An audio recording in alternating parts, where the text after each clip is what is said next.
Todos acharam? Amém? Evangelho do nosso Senhor Jesus Cristo, segundo escreveu o apóstolo Mateus, no capítulo 24, a partir do versículo 29, diz assim: Logo em seguida, a tribulação daqueles dias, o sol escurecerá, a lua não dará a sua claridade, as estrelas cairão do firmamento, e os poderes dos céus serão abalados. Então aparecerá no céu o sinal do Filho do Homem. Todos os povos da terra se lamentarão e verão o Filho do Homem vindo sobre as nuvens com poder e muita glória. E ele enviará os seus anjos com grande clangor de trombeta, os quais reunirão os seus escolhidos dos quatro ventos, de uma a outra extremidade dos céus. Amém, queridos? Podem sentar com a graça de Deus?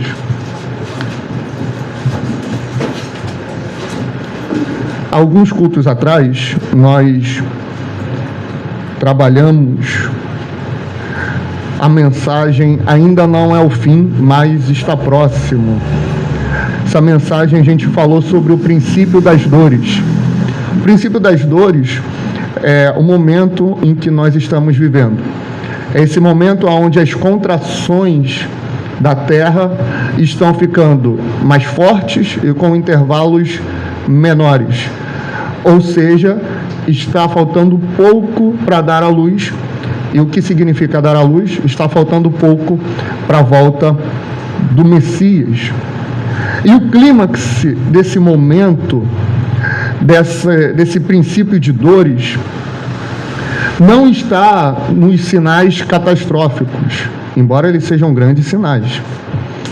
Quando a gente vê algumas coisas acontecendo na natureza, por exemplo, aquilo ali tem a mão de Deus de alguma forma. Isso pode ser um castigo da parte dele, ou ele pode estar dando um sinal. Só que a mim não foi revelado nada de forma muito específica, né? E acredito que nem a mais de ninguém, né? Se aconteceu determinada situação, por exemplo, a pandemia que teve, né? O Covid, aquilo ali foi mão de Deus, foi a mão de Deus pesando em castigo, não foi. Eu não vou cravar nada. Tem uns malucos que tentam cravar alguma coisa, né? Mas a gente não está aqui para tentar adivinhar nada. Só que a Bíblia vai falar sobre essas pestes que viriam, e se a gente for reparar, nos últimos anos, tem acontecido corriqueiramente. Só de bate-pronto a gente lembra da gripe suína, do ebola, a gente lembra do próprio coronavírus e muitas outras coisas que vieram acontecendo. As próprias catástrofes naturais.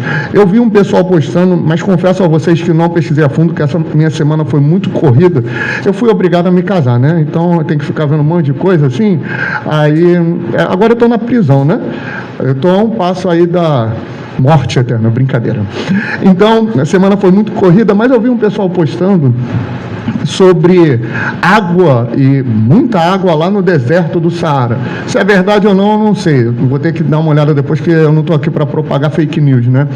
Mas isso também é mais um sinal natural, mais uma catástrofe, digamos assim, alguma coisa que a natureza está gerando ali, né? O que está acontecendo nos Estados Unidos, aquilo não é normal. O furacão, qual é o nome? Milton, né? Olha o nome, né? O furacão, não bota nenhuma moral, né? Furacão Milton.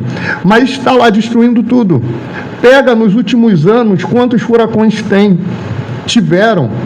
Esse daí dos últimos 100 anos é o pior. E lá quase todo ano tem. Será que isso é tão normal? Será que isso é natural? Só que quando a gente olha para esses sinais catastróficos, não é o que mais me chama a atenção. Por isso que dificilmente vocês vão me ver pregando com muita ênfase nos sinais da natureza. O que a natureza ela gera. O que mais me intriga e me deixa espantado é com o que Jesus fala no versículo 12. Olha lá comigo, no mesmo capítulo 24. E por se multiplicar a iniquidade, o amor se esfriará de quase todo. Aquele que perseverar até o fim, esse será salvo. E será pregado este evangelho do reino por todo o mundo para testemunho a todas as nações. Então virá o fim. Olha só como Jesus ele é cirúrgico. Não é viável e não é possível ter um aumento de amor com um aumento de pecado. E a nossa geração, essa geração atual, é a que mais prega a tolerância, é a que mais prega o amor. Só que o amor que a nossa geração ela vai pregar é o amor que aceita. É o amor que cada um tem a sua verdade, cada um tem o seu próprio conceito, cada um tem o seu próprio estilo de vida. É o amor que não corrige. O amor verdadeiro é o amor que Cristo tem pela sua igreja. Que quando a gente está num caminho de perdição, quando a gente está indo para o precipício, Ele puxa a gente, se necessário for, como um pastor faz com a sua ovelha, Ele bate, Ele quebra as pernas, mas não nos deixa ir por um caminho mau, por um caminho de condenação. O amor que a nossa geração ela entende por amor é um amor que é tudo válido, tudo se pode fazer. A Bíblia, os apóstolos, Jesus não vai revelar o amor dessa forma. A Bíblia não revela um amor a partir de um sentimento, ela revela o amor a partir da obediência. O próprio Jesus ensina isso. Aquele que tem os meus mandamentos e os guarda, esse é o que me ama. E aquele que me ama será amado do meu Pai. Ou seja, obediência. O apóstolo João, ele vai ensinar que amor não está ligado a um sentimento. Ele é uma pessoa. Deus é amor. Ou seja, quando se esfria a presença de Deus, a iniquidade aumenta. Ou quando aumenta a iniquidade, o amor vai esfriando, Deus vai esfriando. Agora eu pergunto para vocês, quem é que ama de verdade? O mundo não ama de verdade. A gente não está falando, isso pode se aplicar ao amor de um pai para com o filho, filho com a mãe, com o pai, também pode se aplicar.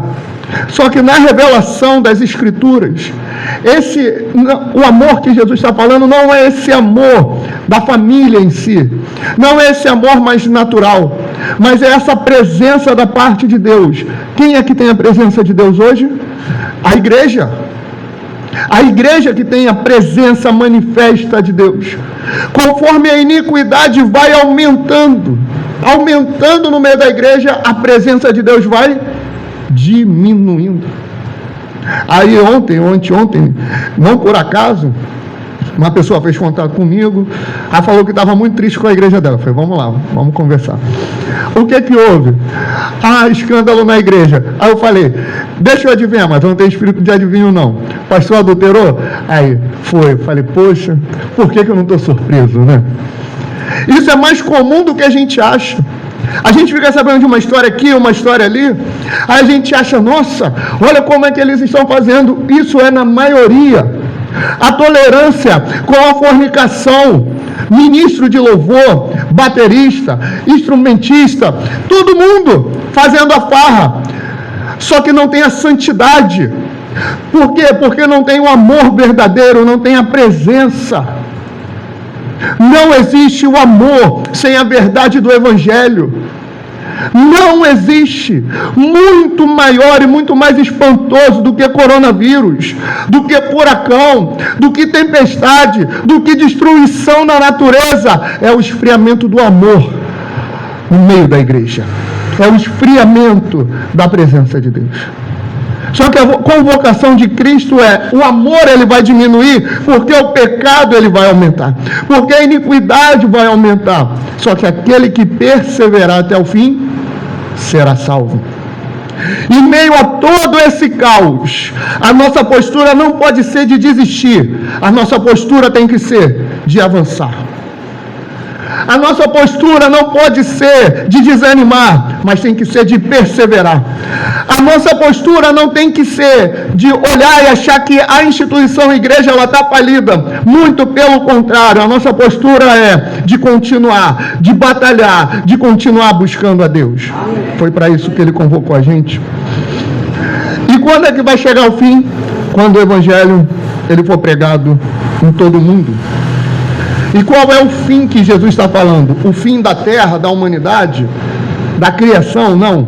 Ele está se referindo à grande tribulação. No versículo 15, Jesus vai falar assim: quando, pois, virdes o abominável da desolação, de que falou o profeta Daniel, no lugar santo, quem lê entenda, Então os que estiverem na Judéia fujam para os montes. Quem estiver sobre o eirado, Jesus. Quem estiver, onde é que eu estava? Sobre o eirado, né? Não desça a tirar de casa alguma coisa. E quem estiver no campo, não volte atrás para buscar a sua capa.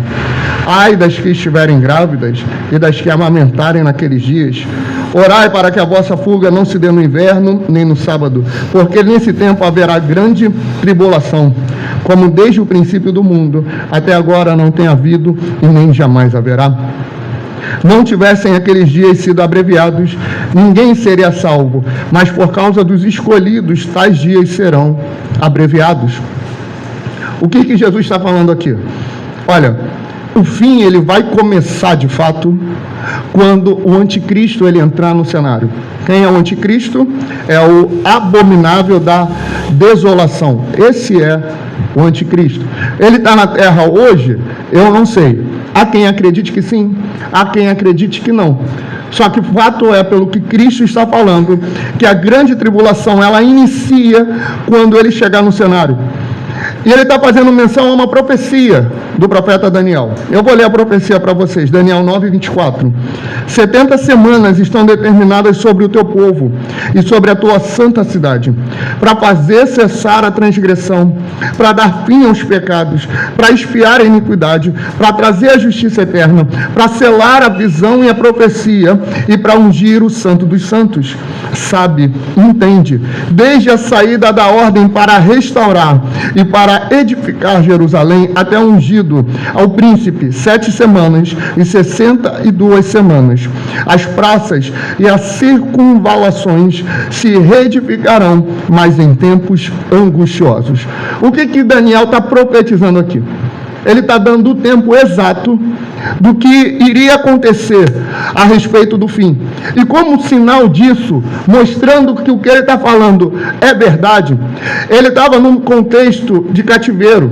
A Babilônia tinha acabado com o seu povo. E o povo estava sem esperança, o povo estava sem expectativa. Embora o profeta Jeremias já tivesse profetizado que viria os 70 anos do cativeiro babilônico em Jeremias 25, eles estavam assim, muito maus, tristes. Por quê? Estavam vivendo naquele contexto da Babilônia, idolatria. Daniel vem e profetiza, olha, vai acontecer a saída da ordem para restaurar Jerusalém, até a vinda do ungido. E quem é ungido? O Messias. Messias é não é grego, hebraico, Machia, que significa ungido. Da saída da ordem até a vinda do Messias são 69 semanas, ou seja, 483 anos. Quando sair a ordem para restaurar Jerusalém, para restaurar o templo, vai se contar 483 anos e o Messias vai chegar no cenário. Então podem ficar tranquilos, porque a esperança que Daniel queria trazer para eles, Elane, não era da restauração da cidade, era do Messias, era do ungido. A gente precisa aguardar esse Messias, não o Messias falso da política. A gente tem que aguardar Jesus e não uma solução política, como Israel até hoje está aguardando. Como Israel até hoje tem expectativa, é por isso que tem muita briga. Eu sou de esquerda, eu sou de direita. É por isso que tem muito conflito por políticos de estimação. Eles estão tudo agora se apoiando. Trouxa é a gente que fica brigando. E a igreja não entende isso, está caminhando igual Israel. Coloca a esperança no prefeito, no vereador, no governador, não coloca a esperança no ungido, não coloca a esperança no Messias. Então Daniel, ele vem trazendo esse conceito para o povo. Ele vai continuar. Depois das 62 semanas, será morto o ungido e já não estará. Ou seja, Jesus vai morrer. O Messias vai ser tirado. É isso que ele está falando. E o povo de um príncipe que há de vir destruirá a cidade e o santuário. E o seu fim será um dilúvio. E até o fim haverá guerra, desolações são determinadas. Agora ele está falando do anticristo. Olha o que o anticristo ele vai fazer. ele vai criar guerra, ele vai assolar, ele vai perseguir. O povo dele vai vir e vai destruir a santa cidade. Aqui a gente tem a revelação da etnia do anticristo, mas eu não acredito que eu vou falar isso. Não é aqui que eu quero me prender. Ele fará, verso 27, firme aliança com muitos, por uma semana. Na metade da semana fará cessar o sacrifício e a oferta de manjares. Sobre a asa das abominações virá o assolador, até que a destruição que está determinada se derrame sobre ele. O meu objetivo com essa mensagem não é mistificar a escatologia e não é tentar deduzir qual vai ser o momento que o anticristo vai aparecer. A minha missão não é estabelecer passo a passo, cronologicamente, como será a volta de Jesus. Os judeus tentaram fazer isso sobre a sua primeira vinda e quebraram a cara. Eles acharam que o Messias viria no cavalo branco. Ele veio no jumento. Eles acharam que ele ia vir na primeira vez em glória. Ele veio no ventre de Maria. Eles acharam que ele viria com poderio militar. Ele veio como um carpinteiro. A minha missão não é essa. A nossa missão com a escatologia não é essa, mas é entender o princípio e o aprendizado que Jesus quer trazer quando ele fala sobre isso. Olha o que Daniel está falando. Ele está falando que o anticristo ele vai firmar uma aliança com muitos. Com essa aliança, na metade dela, ou seja, quando passar 3 anos e meio, ele vai romper essa aliança. Porque ele tem um objetivo. Ele quer fazer cessar o sacrifício e as ofertas de manjares. No Antigo Testamento, o sacrifício e a oferta de manjares tem o simbolismo da adoração e da devoção a Deus. O anticristo ele tem um objetivo, não é te matar. O objetivo do anticristo, dos nossos inimigos, do poder por trás da política, do poder do diabo, o objetivo de Satanás não é fazer simplesmente você cair enfermo. Não é tirar o teu dinheiro, não é. O objetivo dele não é nem acabar com a tua família. Ele só quer te afastar de Deus. O objetivo dele é te tirar da presença de Deus. O máximo que ele conseguir. O máximo. O objetivo dele é tirar você do lugar de adoração. Não é nem tirar da igreja. É fazer com que você não tenha mais a proximidade com Ele. É fazer com que você não tenha mais intimidade com Deus. É fazer com que você não tenha mais devoção a Deus. O objetivo do reino do anticristo, do reino das trevas, é acabar com a tua adoração. Ele usa meios para isso. Ele pode usar a escola, ele pode usar a tua família, ele pode usar o teu trabalho, ele pode usar a crise econômica, ele pode usar a própria igreja. O meio para ele não importa, mas ele quer te afastar de Deus. O máximo que ele conseguir. O objetivo do anticristo, quando ele chegar no cenário, vai ser esse: acabar, destruir o sacrifício e a adoração. Só que ele não vai fazer isso de uma hora para outra, ele vai fazendo isso aos poucos, bem devagar. É por isso que hoje a gente não sente tanto, né? Hoje a gente não vive mais direito, a gente praticamente sobrevive. A gente acorda quando vai ver, o almoço quando vai ver, está encerrando o dia, já está indo dormir. A gente não percebe, mas ele vai tentando colocar um monte de obrigações para a gente, para que a gente não tenha mais aquele lugar de comunhão, a gente não viva mais aquele lugar de adoração, a gente não viva mais aquele lugar de devoção. É isso que ele vai fazendo.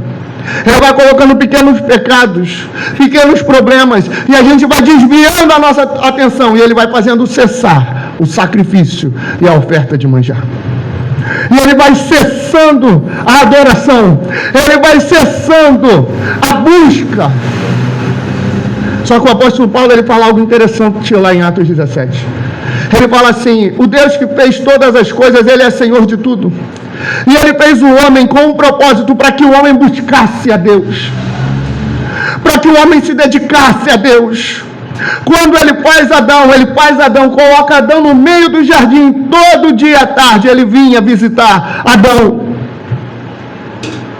O mais importante da criação não foi Adão colocar um nome nos animais. Não era o jardim que estava no meio do Éden. Não era o rio Tigres ou Eufrates. Não era a árvore da vida, nem a árvore do conhecimento do bem e do mal. Era a comunhão que Adão tinha com Deus. Ele não perdeu o jardim. Ele não perdeu o fruto. Ele não perdeu a facilidade que ele tinha. Ele perdeu a presença de Deus.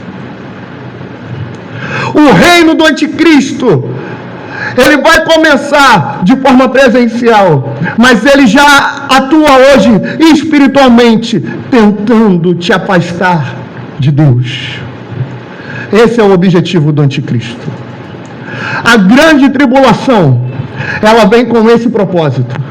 Ela ainda não começou, mas já tem fagulhas dela sobre a terra. Fagulhas e fagulhas e fagulhas. O objetivo dele é esse. Você como igreja, você como aquele que faz parte do povo de Deus, precisa entender isso e batalhar contra isso. Porque quem será salvo? Aquele que perseverar até o fim. Meu irmão, se você não consegue resistir a uma tela de celular para ler a Bíblia, como é que você vai resistir à grande tribulação? Se você não consegue resistir aos impulsos carnais para não pecar, como é que você vai resistir na grande tribulação? Se você não consegue ter uma resistência, um amor, um fervor para buscar a Deus hoje, que dirá quando as coisas apertarem um pouquinho? Por isso, só vai perseverar até o fim. Só será salvo aquele que perseverar até o fim. A destruição do anticristo é a referência lida inicialmente. Será glorioso testemunhar a volta do Messias. Enquanto o anticristo ainda não opera de forma clara, mas sorrateira, te fazendo aos poucos cessar o sacrifício e a oferta de manjares. Volte-se para Jesus antes que ele volte. Restabeleça o seu altar de sacrifício e restaure o seu sacerdócio. Não existe comunhão com Deus se nós não restaurarmos o altar do Senhor. Não existe Deus está no meu coração. Não existe Deus habita dentro de mim se o meu altar e o meu sacerdócio não está restaurado. O que o anticristo quer fazer é acabar com o sacerdócio da igreja. E ele vai fazendo isso aos poucos. E a igreja vai deixando ele entrar. Pelo contrário, a igreja não deixa ele entrar, a igreja convida o anticristo para estar ali. Quando ela vai se afastando do sacerdócio e vai dando lugar ao ativismo religioso. Eu vou te dar um exemplo só do sinal que o anticristo está dominando dentro da igreja. Quantos políticos não foram nessas eleições na igreja pedir voto? E foi dado a eles o altar, foi dado a eles o púlpito, para que eles ali manchassem o altar que devia ser edificado ao Senhor. Esse é um sinal claro, um dos sinais mais claros. Por isso, não perca o teu sacerdócio. Não perca o teu altar de sacrifício. Não perca o teu lugar de adoração. Não perca a tua oferta de manjares. Cultiva, reedifica. Leva a tua família para o lugar de oração, para o lugar de devoção. Leva a tua família para o culto no lar. Leva a tua família a conhecer a Cristo antes que seja tarde, antes que Ele volte. E fique firme, persevere, para que você seja salvo. É por isso que nós ceamos. É por isso que nós partimos o pão. Paulo fala assim: quando nós fazemos isso, nós anunciamos a morte do Senhor até que Ele venha. O fim, ele não chegou, mas ele está muito perto. Persevera. Fica firme. Porque nesse momento de esfriamento, é o momento que ele vai tentando te tirar. Essa semana, O irmão fez contato comigo, ele falou, está tendo conferência de avivamento lá na igreja. Eu falei, poxa, glória a Deus. Aí mostrou o vídeo, o povo feliz, fulano, cantando. Eu falei, tem alguma coisa estranha. Ele falou, o quê? Eu falei, o avivamento bíblico, quando o Espírito vinha, o povo não pulava feliz e alegre, o povo ia para o pó, chorava em arrependimento, o povo queria mais de Deus, o povo não saia de lá, não estou falando que crente não é feliz, não é isso, mas o povo saia de lá triste consigo mesmo, porque vinha a convicção do Espírito Santo trazendo arrependimento. Por isso que o profeta Joel, ele fala, sacerdotes chorem, ministros chorem, se vistam de pano de saco, porque vai vir um Espírito na última hora, mas para isso a gente tem que se arrepender, para isso a gente tem que mudar de vida. É para isso que nós ceamos, é para isso que nós buscamos a Deus. Então eu te encorajo, persevera até o fim. Amém?